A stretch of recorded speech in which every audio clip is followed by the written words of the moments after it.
Hello everyone. Welcome to Ken studies. आज है 7 मार्च और आज की डेट में हम 2 दिनों के करंट अफेयर्स के क्वेश्चंस को कवर करेंगे। आज के इस सेशन में जो टॉपिक्स हैं वो हैं पॉइंट निमो, देन जुआंग ट्राइब के बारे में देखेंगे, फिर हम देखेंगे cities Coalition for circulatory initiative जो है ये देखेंगे। साथ ही हम देखेंगे माउंट इरेबस के बारे में, देन प्रधानमंत्री श्रम योगी मानधन योजना के बारे में देखेंगे। वर्ल्ड सस्टेनेबल डेवलपमेंट समिट हाल ही में आयोजित किया गया, इसका क्या थीम रहा ये देखेंगे। देन हम देखेंगे वुमेन बोरोवर्स के बारे में। हाल ही में नीति आयोग ने बिजनेस में जो महिलाएं हैं वो किस राज्य से कैसा परफॉर्म कर रही हैं इस पर आधारित एक रिपोर्ट जारी की है, ये देखेंगे। देन हम देखेंगे बोस मेडल के बारे में और साथ ही देखेंगे इंटरनेशनल वुमेन्स डे के बारे में कि इसकी इस वर्ष की क्या थीम है और इसको किस डेट पर मनाया जाता है। शुरू करते हैं। आज का फर्स्ट क्वेश्चन है,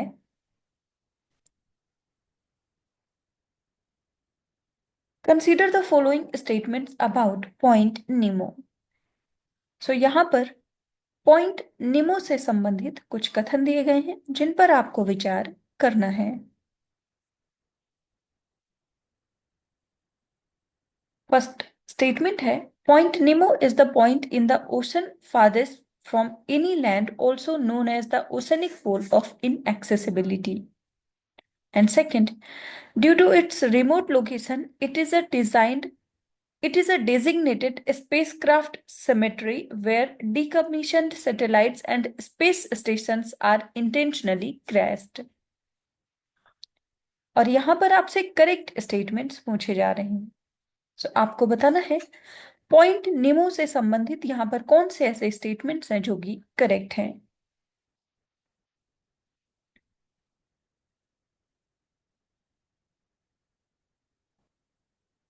और इस क्वेश्चन में आपका करेक्ट ऑप्शन हो जाएगा ऑप्शन सी। यहां पर ये दोनों ही स्टेटमेंट्स करेक्ट हैं। आप देख सकते हैं, two young women officers of the Indian Navy on board the sailing vessel INSV Tarini recently crossed Point Nemo in the southern Pacific as a part of their efforts to circumnavigate the globe under Navik Sagar Parikrama II. Point Nemo, also known as the oceanic pole of inaccessibility, holds the distinction of being the farthest point from any landmass on Earth. And this remote point lies in the South Pacific Ocean and is named after Captain Nemo, the sailor from Jules Verne's famous novel 20,000 Leagues Under the Sea.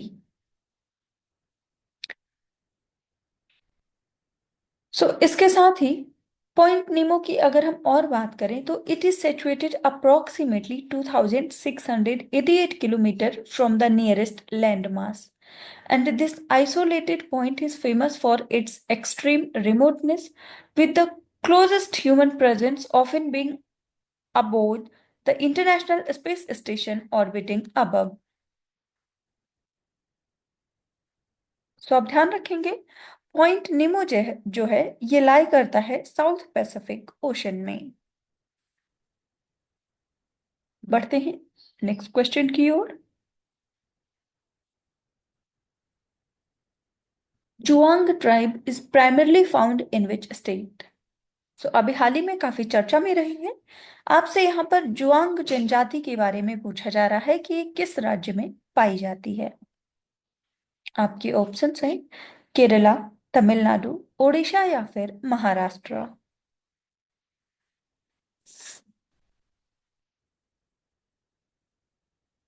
और इस question में आपका correct option हो जाएगा option C. ये पाई जाती है ओडिशा में।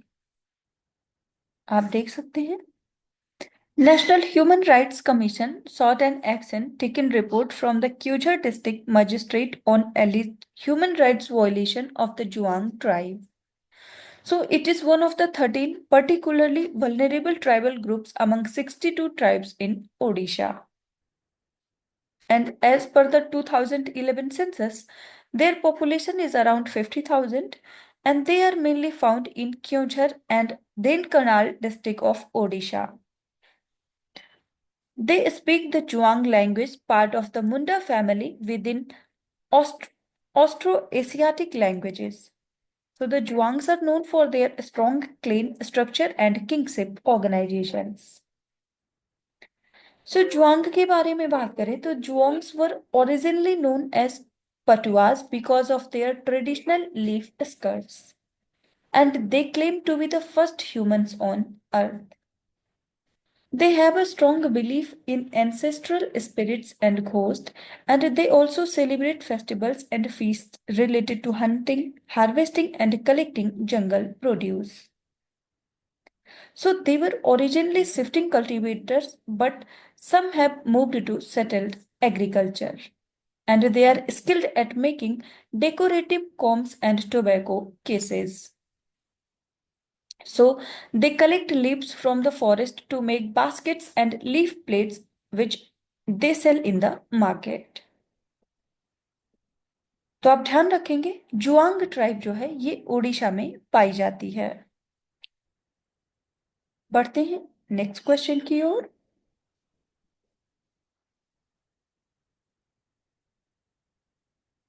Which ministry has announced the city's collision and circularity initiative? So यहाँ पर आपसे पूछा जा रहा है किस मंत्रालय ने सिटीज कोलिजन फॉर सर्कुलैरिटी या ट्रिपल सी नामक पहल की घोषणा की है? आपके ऑप्शंस हैं ministry of science and technology, ministry of environment, ministry of finance या फिर ministry of Housing and urban affairs.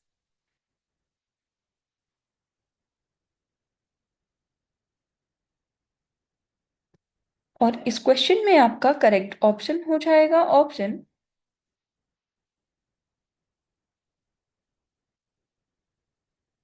D. सो ये अनाउंस किया है Ministry of Housing and urban Affairs ने।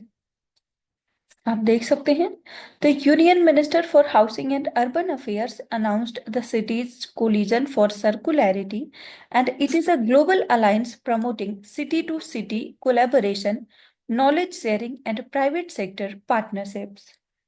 So the announcement was made at the 12th Regional 3R and Circular Economy Forum in Jaipur.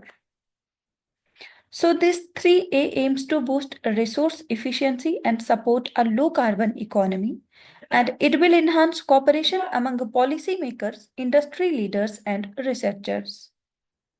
So this initiative focuses on building a sustainable future through circular economy principles. और ये जो forum रहा है जिसका आयोजन जयपुर में किया गया, इसका थीम रहा है realising circular societies towards achieving SDGs and carbon neutrality in Asia Pacific. और इसको ऑर्गेनाइज किया गया है Ministry of Housing and urban Affairs, United Nations Centre for Regional Development and Institute for Global Environmental Strategies के द्वारा।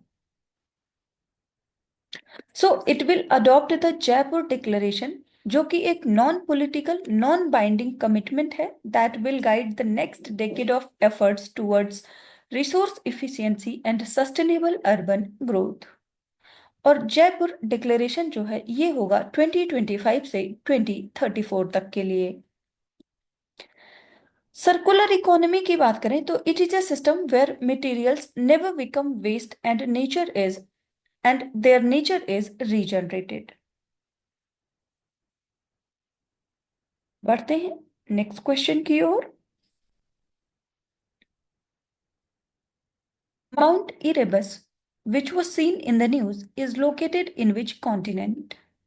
यहां पर आपसे पूछा जा रहा है हाल ही में समाचारों में रहा जो माउंट इरेबस है ये किस महाद्वीप में स्थित है? आपके ऑप्शंस हैं अंटार्कटिका, अफ्रीका, ऑस्ट्रेलिया या फिर साउथ अमेरिका।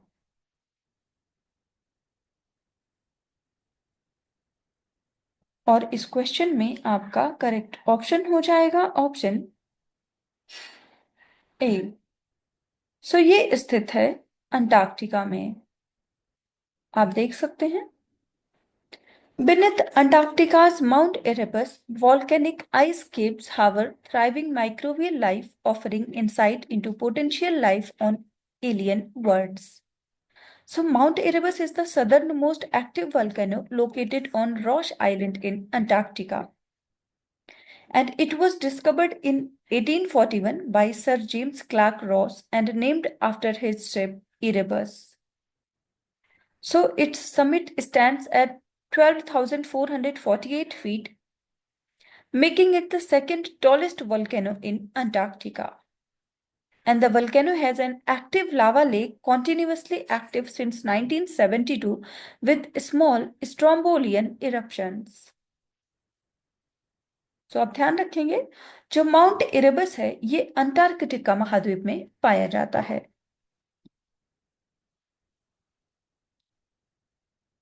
पढ़ते हैं नेक्स्ट क्वेश्चन की ओर।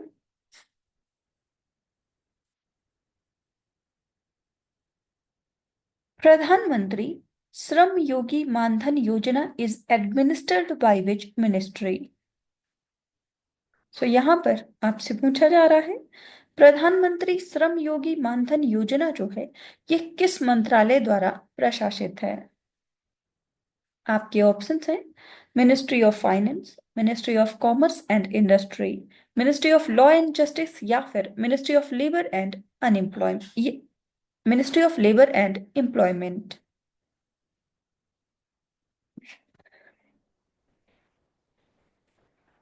और इस क्वेश्चन में आपका करेक्ट ऑप्शन हो जाएगा ऑप्शन डी। सो प्रधानमंत्री श्रम योगी जो मानधन योजना है ये प्रशासित होती है Ministry of labour and employment के द्वारा। आप देख सकते हैं The Pradhan Mantri Shram Yogi Mandhan Yojana offers a monthly pension for unorganized sector workers after 60 years of age, and it ensures a minimum 3,000 monthly pension for workers earning up to 15,000. So this scheme is aimed at the unorganized workers contributing around 50% of India's GDP, including street vendors, domestic workers, and agricultural workers. So, over 30.51 crore unorganized workers are registered on the e-Shram portal as of December 2024. और इस scheme की बात करें प्रधानमंत्री श्रम योगी मानधन योजना की, तो इसको लॉन्च किया गया था in the interim budget of 2019. So this scheme is administered by the Ministry of Labor and Employment with Life Insurance Corporation of India and Common Service Center E-Governance Services India Limited for implementation. So ministry of labour and employment के साथ ही ये कुछ संस्थाएं हैं जो मिलकर इस योजना पर कार्य कर रही हैं। बढ़ते हैं नेक्स्ट क्वेश्चन की ओर। What is the theme of the World Sustainable Development Summit? तो यहां पर आपसे पूछा जा रहा है विश्व सतत विकास शिखर सम्मेलन 2025 का विषय क्या है। आपके ऑप्शंस हैं empowering youth for sustainable development, second partnerships for accelerating sustainable development and climate solutions, and third climate action for global equality a dire need for change, या फिर innovations for a sustainable future for a sustainable planet. So यहां पर आपको बताना है world sustainable development summit 2025 का theme क्या रहा है।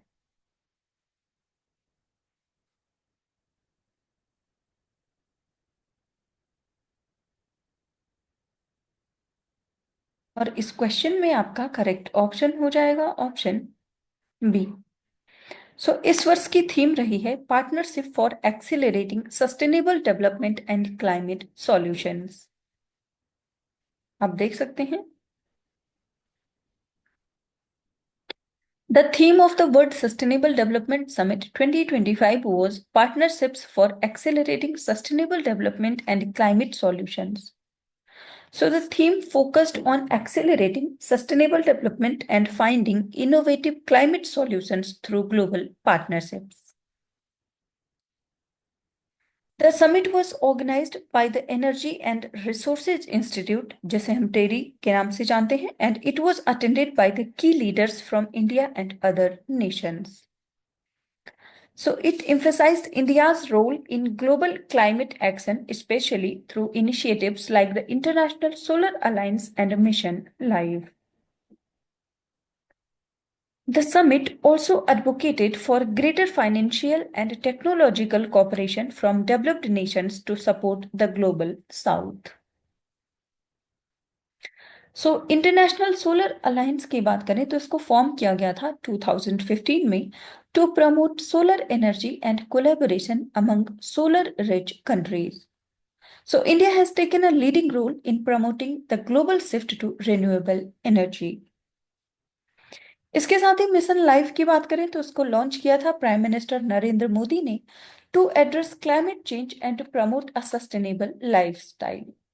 सो mission life focuses on low carbon lifestyles and environmental sustainability. साथ ही अगर हम ग्लोबल साउथ की बात करें तो it refers to developing countries in Asia, Africa and Latin America, and It focuses on enhancing cooperation and support for climate adaptation in these regions.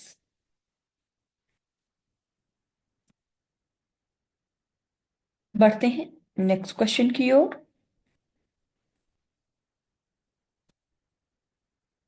Consider the following statements regarding women borrowers in India. So यहाँ पर भारत में जो महिला उधारकर्ताएं हैं उनसे संबंधित कुछ कथन दिए गए हैं जिन पर आपको विचार करना है. फर्स्ट स्टेटमेंट है, southern states particularly Tamil Nadu, Andhra Pradesh, Telangana and Karnataka have a higher share of women borrowers with at least one live loan in their wallet. And second, northern and central states, particularly Rajasthan, Uttar Pradesh, and Madhya Pradesh, have witnessed high compounded annual growth rates in live women borrowers over the last 5 years. और यहां पर आपसे correct statement पूछा जा रहा है. आपको बताना है जो भारत में महिला उधारकर्ताएं हैं उनसे संबंधित यहां पर कौन से ऐसे स्टेटमेंट्स हैं जो कि करेक्ट हैं.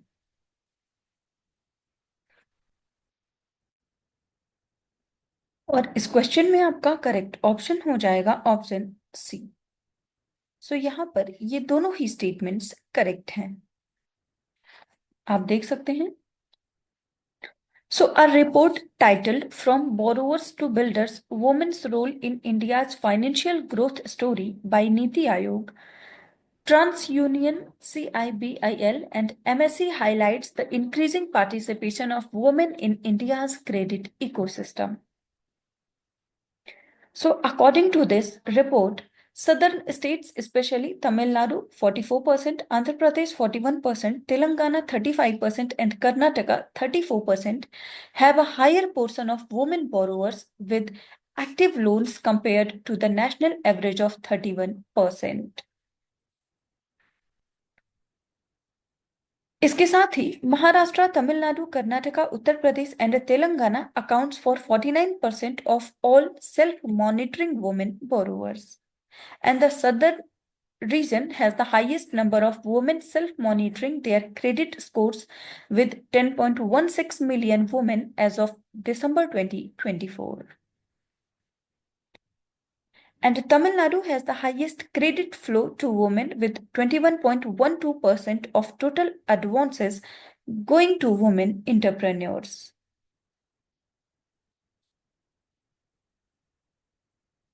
बढ़ते हैं नेक्स्ट क्वेश्चन की ओर.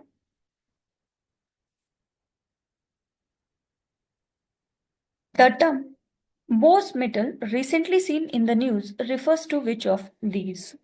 So यहाँ पर आपसे पूछा जा रहा है हाल ही में समाचारों में आया जो शब्द है बोस मेटल, ये निम्नलिखित में से किसको संदर्भित करता है. आपके ऑप्शंस हैं A new class of heat resistant alloys used in aerospace engineering. Second, a metallic state that exists between a normal metal and a superconductor where conductivity improves at low temperature but does not reach superconductivity. And third, a lightweight metal used for next generation battery technology या फिर a nano structured material designed for high efficiency electrical circuits. आपको बताना है कि जो Bose metal term है ये इनमें से किसको संदर्भित करता है।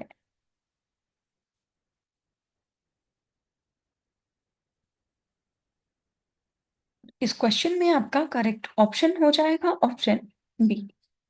So it is a metallic state that exists between a normal metal and a superconductor where conductivity improves at low temperature but does not reach superconductivity. आप देख सकते हैं। So a research team from China and Japan recently found evidence that niobium and diselenide may exhibit properties of a Bose metal, challenging traditional theories on metal conductivity at extremely low temperatures.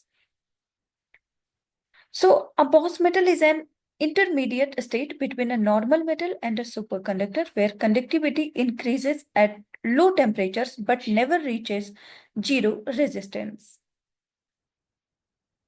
So conventional theories states that metals should either become superconductors or insulators at absolute zero, but Bose metals defy this by maintaining conductivity between these extremes.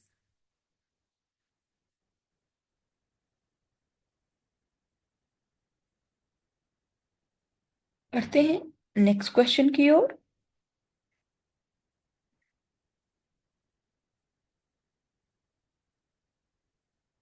What is the theme of International Women's Day 2025? यहाँ पर आपसे पूछा जा रहा है अंतरराष्ट्रीय महिला दिवस 2025 का विषय क्या है। आपके ऑप्शंस हैं gender equality for a sustainable future, second for all women and girls equality rights and empowerment, third empowered women empower the world, and fourth women for change transforming the future of the new world order. यहाँ पर आपको बताना है अंतरराष्ट्रीय महिला दिवस 2025 का विषय क्या है और इस क्वेश्चन में आपका करेक्ट ऑप्शन हो जाएगा ऑप्शन बी। इस वर्ष की थीम है for all women and girls equality rights and empowerments. आप देख सकते हैं the theme of International Women's Day 2025 is for all women and girls rights equality empowerment, and this theme is the part of the 30th anniversary of the Beijing Declaration and Platform for Action, a key milestone in women's rights globally. So this emphasizes the need to unlock equal rights, opportunities, and power for women and girls, focusing on inclusivity and empowerment. It calls for action to ensure that no woman or girl is left behind in the global push for rights and equality. So empowering the youth, especially young women and adolescent girl, is at the core of this year's theme to create lasting change. Beijing declaration की बात करें तो इसको adopt किया गया था 1995 में और ये एक कॉम्प्रिहेंसिव पॉलिसी एजेंडा है for achieving gender equality and women's empowerment worldwide. So the declaration laid out actions to eliminate gender-based violence, ensure women's full participation in all sectors and many more. इसके साथ ही international Women's day की बात करें तो इसको हम प्रतिवर्ष celebrate करते हैं 8th ऑफ मार्च को।